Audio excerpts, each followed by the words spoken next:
Hi, folks. It's Eurovision Ireland, and we're back with our sixth and final preview of the songs in the 2026 Eurovision Song Contest.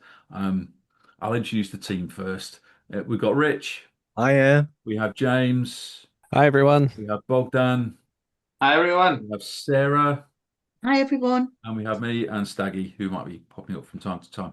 Now, in this show, we're going to be looking at the five songs that have already qualified for the grand final. Our previous five shows have reviewed all the semi-finalists. This is the grand finalists. So these don't have to worry about exiting on a Tuesday or a Thursday night in Vienna. They're safely through to the Saturday, but they will perform their songs in one of the two semi-finals. So you will get a chance to see them live on stage before the Saturday night. If you like what you see, like, subscribe, feel free to comment on any of our channels. You can find us on X, on Blue Sky, on Instagram, on TikTok, and of course our website, eurovisionisland.net. Now, we're going to do these in alphabetical order, so there's no favoritism, and we're going to kick off with Austria, which I have the honour of reviewing. They're sending a song called Tanzschein, so it's been performed in German, which is a good thing. And it's been performed by Cosmo. Now, he's co-written it under his real name of Benjamin Gideon, and he's co-written it with Alias Stayskal and Ella Stern. Now, in the nicest possible way, this is the one that could get the Nutter vote. It's a little bit bonkers. Yes, there is bonkers in the semi-finals, but this one is bonkers. For those of you that remember Alf Poyer, this is like Alf Poyer dragged into the 2020s, and there's all manner of stuff going off on the stage because there was a national final. The staging in the national final is probably what we're going to see on the night, and it's just a bit bewildering. There's nothing wrong with it. It could get under your skin. This song could, um, but I think it starts to lose its way after a while. No matter, the choruses are quite strong, and that bit might be enough to get it a few set of votes. But to be honest, I don't think ORF want to win this year because it will give them a massive, massive headache if they had to host it in 2027. So much so, I'm going to give this a 7. Now, as we've done in previous shows, each of us is going to give each song a score out of 10, so the maximum available of 50. So my score is a 7. So next, I'm coming to Rich. What is your score for Austria? A 6. 6. Thank you. And James? I'm going to give it a 6 purely for the most horrendously bonkers Eurovision lyric ever. The gorilla in the corner is dreaming of doing a pirouette. That is actually what it says in the song. Yeah, the nutter vote. Bogdan? A 6 from me as well. A 6. Thank you. And Sarah? I'm going to give it a 5. It's a far cry from JJ. It's just, You can say that again. Yes. Right. Moving on, we go to France, who've had a bit of a resurgence of late. Are they gunning for that win? They can cut the mustard in Jesk. Can they cut the mustard in Big Esk as well? Now they're setting a singer called Monroe, and she's the youngest performer this year, and she's only aged 17, with a song called Regarde. Now it's been written by Christopher Cohen, Fred Savio, Freddie Mash, and Maxime Maurice. And the person reviewing this one is Rich. So we're returning, or we've got the return of the popera or pop opera genre, however you like to call it. Um, so to review this, there was no national final, so I could only go on the official video. Monroe is portrayed as a child at the start of the video, where she presses a French heart button to begin the whole show, as it would like to say, and that's when you get to see Monroe modern day. I must say, Monroe's got a very impressive voice for a 17-year-old. You'd think she's older, like some Jessica artists. You'd think they're a lot older when they sing. Um, it's very theatrical, like a lot of opera genre songs are at Eurovision. And again, I'm expecting something very, very big on stage. Um, and I actually wish there was a live orchestra to accompany this. and not a backing track, because I think that could be something quite spectacular to witness. Unfortunately, we're not going to be able to witness that, but I really feel like we're missing out on something not having a live orchestra. And France are definitely gunning for a victory here. Thanks, Rich. What's your score out of 10 for France? A 9. 9. Ooh, okay. James? I'm going to give it a 7. 7. Thank you. And Bogdan? Before I give my score, I just want to point out that for me, I want to hear the live performance because at the moment, I do not believe the song. I love her voice. I do not believe what she's saying because I don't see that connectivity yet with the song. So for this reason, only until the live performance, a 7. 7. Thank you. And Sarah? I'm going to give it an 8. 8. And it's getting a 6 from me, Mm. partly for the reasons some of you have already mentioned.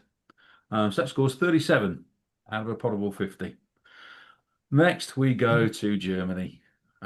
2 wins in 348 contests they've taken part in. They're sending a song called Fire this year by Sarah Engels, and she's co-written it with Dario Schurman, Louisa Heinemann, Raphael Lutt, and Valentin Burse. Who have I got to review in this one? It's James. So, Germany. I want Germany to do well. They've sent some really fantastic entries over the years, but I feel like in recent years they haven't quite lived up to sort of that heritage that they have. Um, this feels very sort of typical Eurovision fodder, swaggering around the stage. It's songs about fire, so of course we have fire jetting across the stage.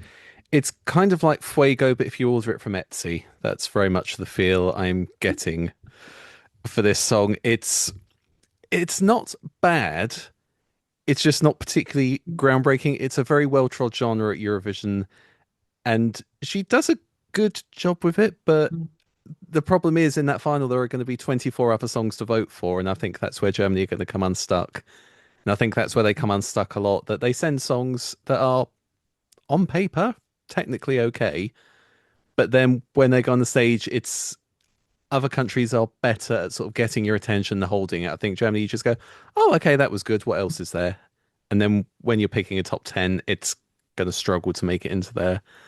Um, I would love to see them sing in German. Again, I thought we turned a bit of a corner last year with them singing in German. I thought, okay, they're one of the few Big Five members that don't sing in their own language very often, so perhaps we'll see that. But yeah, I think if we have Foyer, then we're getting a bit too close to Irene Shear again, and that's probably an era we don't really want to go back to.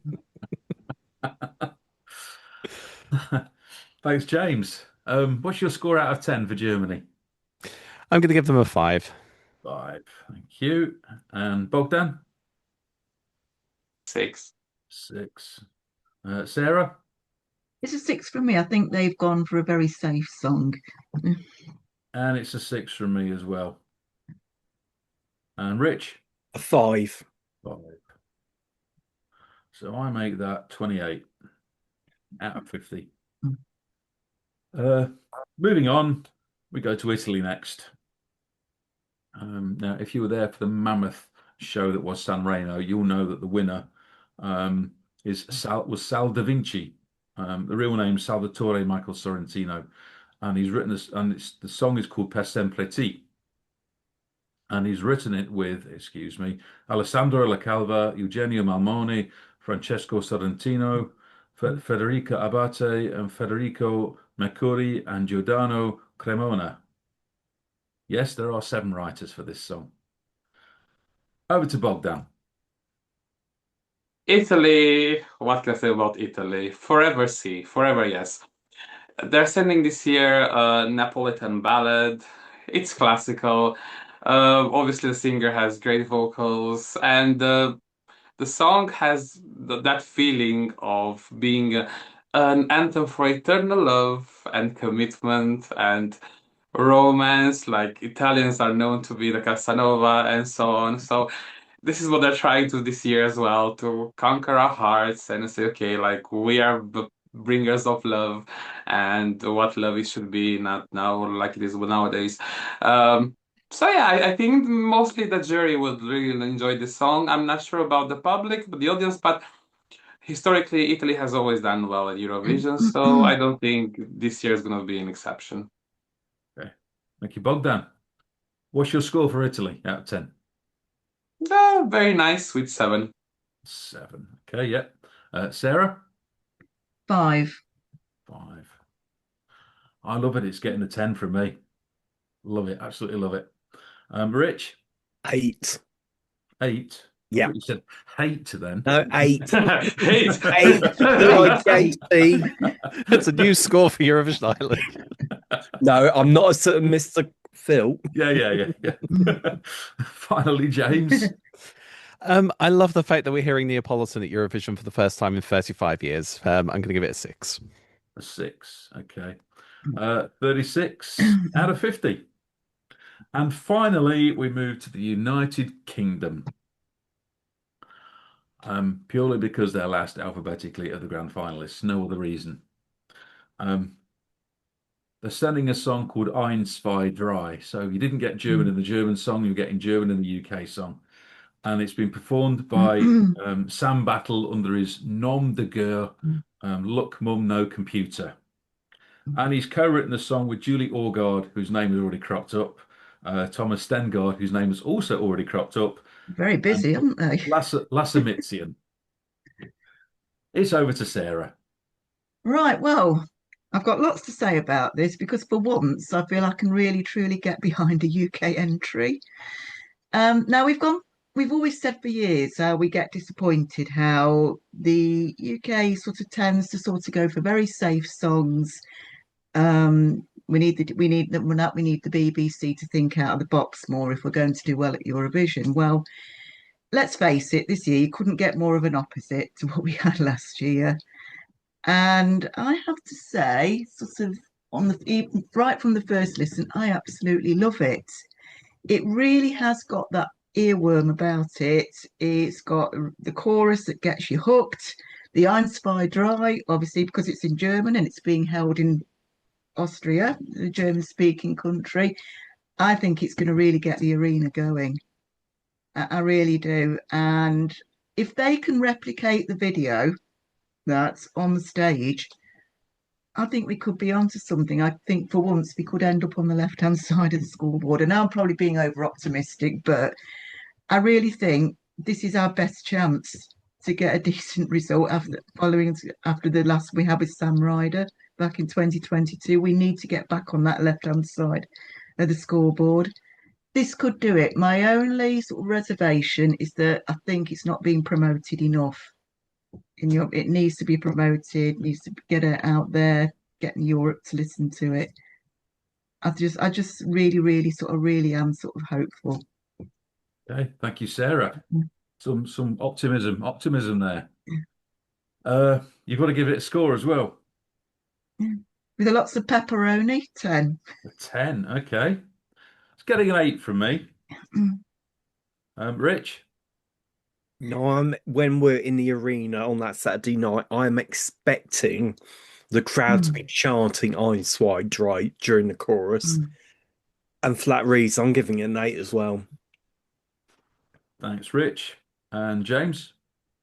Never mind thinking outside the box. I think the box has been thrown out the window. I'm giving this an 8. 8. And finally, Bogdan? I'm going to give it an 8 as well. 8. 42.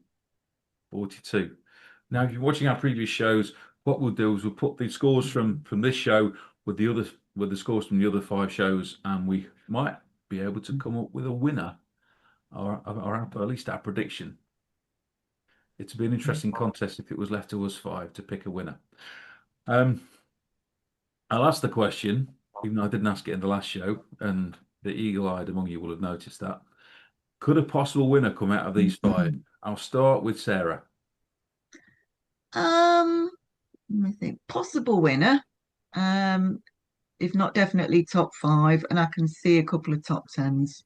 Okay. And James? Much the same. A potential winner if the wind's blowing in the right direction, but definitely a couple of top 10s. And Bogdan? Maybe top 3. Okay, That's my Rich? opinion. Yeah, Rich. I think if not a winner, potentially top five, definitely. Thanks. Yeah, I think that there isn't going to be a grand final, an automatic grand finalist winning this year, but there could become some coming close. And the top five is not out of the question. So that's it. That's just our sixth and final show. Feel free to go back and look at the other five. There will be links in our there are links in our articles on EurovisionIreland.net linking you to the various shows. Tell us what you think. Are we in tune with what you think? Have we missed something completely blindingly obvious? And a song that we scored really poorly is going to do well instead? Tell us. Tell us. Because it'd be a dull old world if you all like the same stuff. So we'll sign off now. So it's goodbye from Sarah Bye, everyone. and James, Bye, everyone. our international man of mystery there, and Bogdan Bye, everyone. and Rich Bye. and me and Staggy. And thanks for watching. Goodbye.